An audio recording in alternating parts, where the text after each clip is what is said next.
مولاي صل وسلم دائما أبدا على حبيبك خير الخلق كلهم.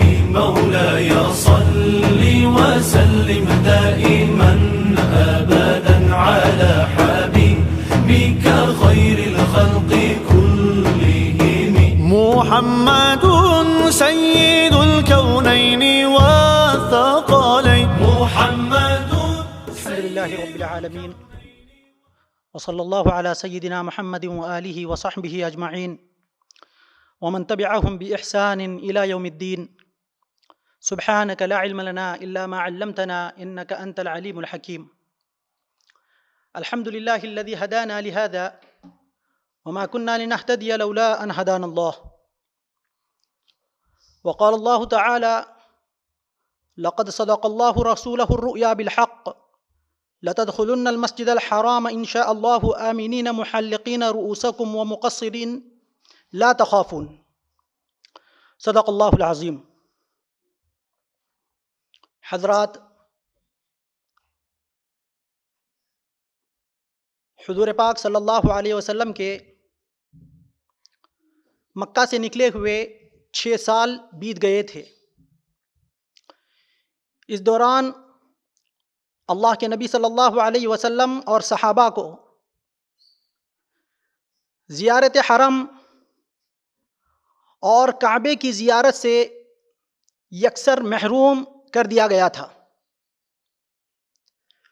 حضور پاک صلی اللہ علیہ وسلم اور صحابہ کو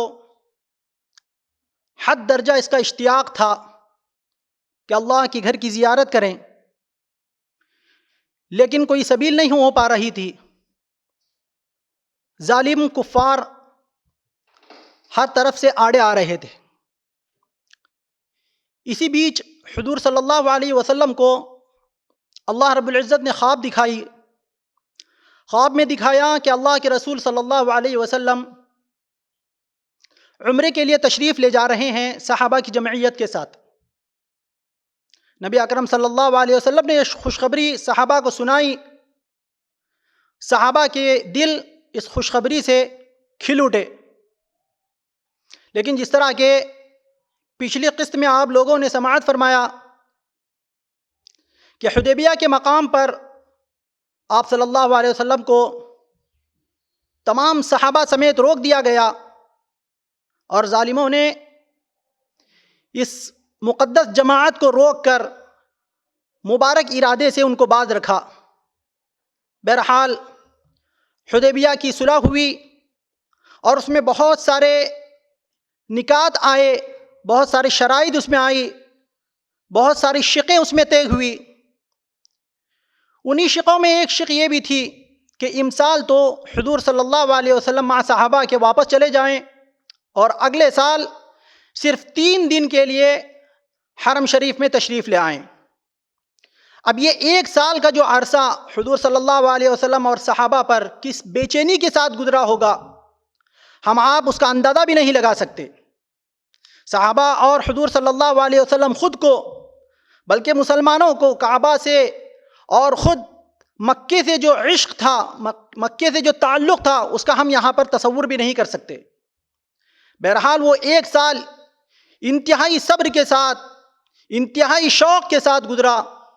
اور جب 1 سال مکمل ہو گیا، جب عمرہ کا دوبارہ وقت آ گیا، تو حضور صلی اللہ علیہ وسلم نے اعلان فرمایا کہ جو لوگ پچھلے سال حدیبیہ کے موقع پر جو شریک تھے، ان میں سے کوئی بھی باقی نہ رہے، سب کو نکلنا ہے. سب لوگ نکلے اس میں، سوائے ان لوگوں کے جو خیبر یا دوسرے معرکوں میں شہید ہو گئے یا جو صحابہ اپنی فطری موت مر گئے. ان کے علاوہ ایک صحابی بھی مدینے میں باقی نہیں رہا. تمام کے تمام حضور صلی اللہ علیہ وسلم کے ساتھ نکل گئے. بلکہ شوق کی یہ حالت تھی کہ بقیہ بہت سارے صحابہ خود اس میں شریک ہو گئے. لہذا مورخین لکھتے ہیں، سیرت نگار لکھتے ہیں کہ اس میں صرف مردوں کی تعداد 2000 تھی، عورتیں اور بچے ان کے علاوہ تھے. بہرحال حضور صلی اللہ علیہ وسلم مدینہ طیبہ میں ابو رحم غفاری رضی اللہ تعالیٰ عنہ کو اپنا جانشین مقرر کیا اور مکے کی جانب کوچ کیا. ذوالحلیفہ کا مقام پر آ کر آپ صلی اللہ علیہ وسلم نے عمرے کا احرام باندھا. تمام صحابہ مسلح تھے، ہتھیار بند تھے. اب چونکہ خیبر بھی فتح ہو گیا تھا، بدر کا معرکہ، احد کا معرکہ ہو گیا، خندق کا معرکہ ہو گیا، اور تمام عرب میں مسلمانوں کی ایک دھاک بیٹھ گئی تھی. اب حضور صلی اللہ علیہ وسلم صحابہ کے ساتھ عمرے کے لیے تشریف لے جا رہے ہیں اور لبیک کی صدائی گونج رہی ہے. جس قبیلے سے گزرتے، جس گھاٹی سے گزرتے، جس میدان سے گزرتے، جس شہر سے گزرتے، لوگوں کا ایک جمع غفیر آپ صلی اللہ علیہ وسلم کی دیدار کے لیے اور مسلمانوں کی شان و شوکت کے لیے امڑ کر آ رہا تھا. اسی بیچ حضور صلی اللہ علیہ وسلم کے حرکات و سکنات کی خبر رکھنے کے لیے کفار مکہ اپنے جاسوس بھیجا کرتے تھے.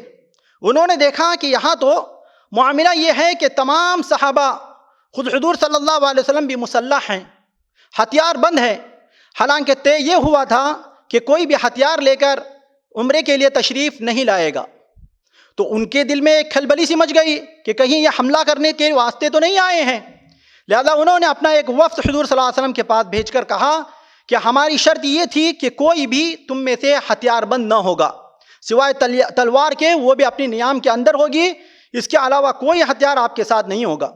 حضور صلی اللہ علیہ وسلم نے فرمایا بے شک ہمیں اپنا یہ عہد خوب اچھی طرح یاد ہے، ہم ہتھیار کے ساتھ مکے میں داخل نہیں ہوں گے. اور ہوا بھی یہی. حضور صلی اللہ علیہ وسلم صحابہ کے ساتھ جب مکہ شریف سے 10 میل کے فاصلے پر ایک جگہ تھی جس کو بطن قعیقعان کہتے ہیں، وہاں پر حضور صلی اللہ علیہ وسلم رکے اور محمد بن مسلمہ یا اور ایک روایت میں اوس بن خولہ رضی اللہ تعالیٰ عنہ کے ماتحتی میں 200 لوگوں کو وہاں پر رکھا اور تمام صحابہ سے فرمایا کہ اپنے اپنے ہتھیار ان کے حوالے کر دیں. ہتھیاروں کی حفاظت کے لیے ان کو متعین کیا اور حضور صلی اللہ علیہ وسلم خود کوچ کر گئے. حضور صلی اللہ علیہ وسلم اپنی قصوہ اونٹنی پر مکہ میں داخل ہو گئے. اس حال میں مکہ کی حالت یہ تھی کہ جو مکہ والے چند سال پہلے حضور صلی اللہ علیہ وسلم اور آپ کے صحابہ کو ایک پل وہاں پر رہنے کا گوارا نہیں فرما رہے تھے، طرح طرح سے تکلیفیں دے رہے تھے، اب حال یہ ہوا کہ حضور صلی اللہ علیہ وسلم صحابہ کے ساتھ آ رہے ہیں تو انہوں نے مکہ شہر خالی کر دیا اور کعبے کی شمال جانب ایک پہاڑی ہے اس پر سب چڑھ گئے اور مکہ پورا کا پورا شہر مسلمانوں کے لیے خالی کر دیا. بہرحال حضور صلی اللہ علیہ وسلم مسجد حرام میں داخل ہو گئے اور اپنی چھڑی سے حجر اسود کو چھوا اور پھر اپنا طواف شروع کیا. اس شان کے ساتھ طواف کر رہے تھے کہ تمام صحابہ آپ صلی اللہ علیہ وسلم کو گھیرے ہوئے تھے اور حضرت جعفر بن ابی طالب رضی اللہ تعالیٰ عنہ رجزیہ اشعار گا رہے تھے. حضرت عمر نے ٹوکا کیا بیت اللہ میں کعبہ شریف کے سامنے آپ اشعار پڑھ رہے ہیں اور وہ بھی حضور صلی اللہ علیہ وسلم کی موجودگی میں؟ حضور صلی اللہ علیہ وسلم نے فرمایا عمر چھوڑ دو ان کو، اس لیے کہ کفار میں تیر و نشتر وہ کام نہیں کر رہے ہیں جو ان کے اشعار کام کر رہے ہیں. اور تھا بھی ایسے ہی کہ کفار مکہ ہوں یا پورا عرب، ان کے اندر اشعار کی وجہ سے وہ جوش اور ولولہ پیدا ہوتا تھا کہ جاننے والے اس کو خوب اچھی طرح جانتے ہیں. بہرحال حضور صلی اللہ علیہ وسلم نے اپنا طواف مکمل کیا اور پھر سعی فرمائی اور سعی کے بعد مروہ ہی پر آپ صلی اللہ علیہ وسلم لائے ہوئے 60 اونٹ وہاں پر موجود تھے. وہیں پر آپ صلی اللہ علیہ وسلم نے قربانی فرمائی، حلق فرمایا اور پھر حضور صلی اللہ علیہ وسلم نے فرمایا مکہ پورا کا پورا منحر ہے، یعنی جہاں چاہے آپ قربانی کر سکتے ہیں. بہرحال حضور صلی اللہ علیہ وسلم کا عمرہ مکمل ہوا اور کفار مکہ آپ صلی اللہ علیہ وسلم کی ایک ایک چیز کو نوٹ کر رہے تھے. صحابہ رضی اللہ تعالیٰ عنہ کی وہ وارفتگی، حضور صلی اللہ علیہ وسلم کے لیے اپنے جان نچھاور کرنا اور حضور صلی اللہ علیہ وسلم کا اپنے صحابہ کے ساتھ شفقت کا معاملہ کرنا اور عبادت میں اس حد تک لگ جانا کہ دنیا و مافیہ سے بالکل بے خبر ہو جانا، یہ سب چیزیں ایک ایک نوٹ کر رہے تھے کفار مکہ اور دیکھ رہے تھے. اور یہ چیز اثر کیے ہوئے نہیں رہی، ہر ایک کے دل میں اثر کی. جن کو ہدایت ملنی تھی ان کو بعد میں صحیح ہدایت تو مل گئی. بہرحال اسی طرح 3 دن مکمل ہو گئے. 3 دن مکمل ہونے کے بعد کفار مکہ نے حضرت علی رضی اللہ تعالیٰ عنہ کے پاس چند لوگوں کو بھیج کر کہا کہ اپنے ساتھی سے کہیے کہ 3 دن مکمل ہو گئے، اب اس مکے کے شہر کو اپنے سے خالی کر دیں. حضور صلی اللہ علیہ وسلم نہ چاہتے ہوئے بھی، حالانکہ پوری عمر وہاں پر گزار سکتے تھے، حضور صلی اللہ علیہ وسلم کعبہ کو دیکھ کر اور مکہ جیسی سرزمین سے نکلنا نہیں چاہتے تھے، لیکن عہد کے پکے تھے، چاہے وہ عہد کفار کے ساتھ ہو یا وہ عہد اپنے دشمنوں کے ساتھ ہو، لیکن جو مسلمان ہوتا ہے وہ اپنے عہد کا پکا ہوا کرتا ہے. تو حضور صلی اللہ علیہ وسلم نے اعلان فرما دیا، اپنے صحابہ سے کہا کہ وہاں سے چلے جاؤ۔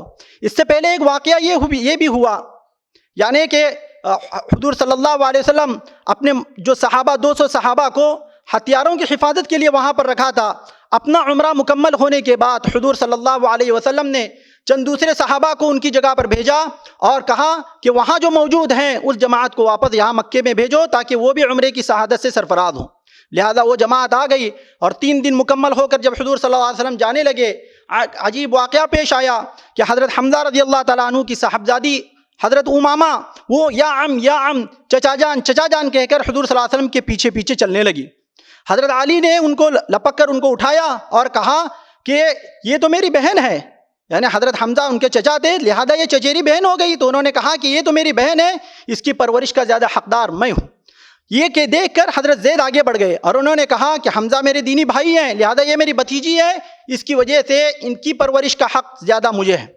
یہ دیکھ کر حضرت جعفر رضی اللہ تعالیٰ عنہ آگے بڑھے اور انہوں نے فرمایا کہ اس میں تو میں بھی شریک ہوں، میری بھی یہ بہن ہو سکتی ہے اور میری یہ بھتیجی بھی ہو سکتی ہے، لیکن مزید ایک بات یہ بھی ہے کہ میری بیوی جو ہے یہ ان کی خالہ ہے، میری بیوی جو ہے ان کی خالہ میری زوجیت میں ہے، لہذا اس کی پرورش کا زیادہ حقدار میں ہوں۔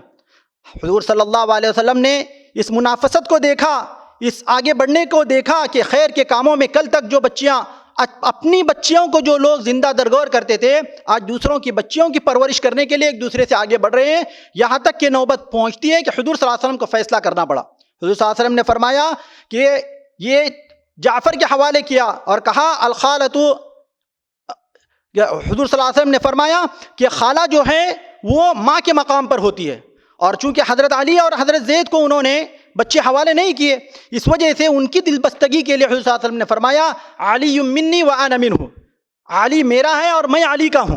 اور زید سے فرمایا زید سیدنا و مولانا، زید تو ہمارا گویا کہ آقا ہے وہ۔ تو حضور صلی اللہ علیہ وسلم اس عمرے کی ادائیگی کے بعد پھر واپس تشریف لے گئے۔ یہاں ایک بات ہے، صلی اللہ علیہ وسلم کو جو خواب دکھایا گیا تھا، اللہ تعالیٰ کا وعدہ بالکل برحق ہے، چاہے اس کے آثار، اس کے پورے ہونے کے آثار بالکل معدوم ہوں، ہماری عقلیں یا ہمارے تجربات یا ہماری نظریں یا ہمارا علم بالکل خلاف اس کے ہوں، لیکن اللہ کا وعدہ بالکل برحق ہے۔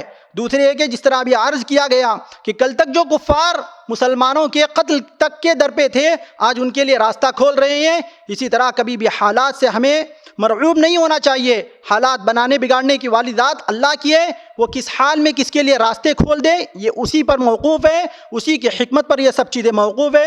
اللہ تعالیٰ ان باتوں کو سمجھنے کی اور اس کو سیکھنے کی اور سیرت کے مطابق اپنی زندگی ڈھالنے کی ہم سب کو توفیق عطا فرمائے۔ وآخر دعوانا ان الحمد للہ رب العالمین۔ مولاي صل وسلم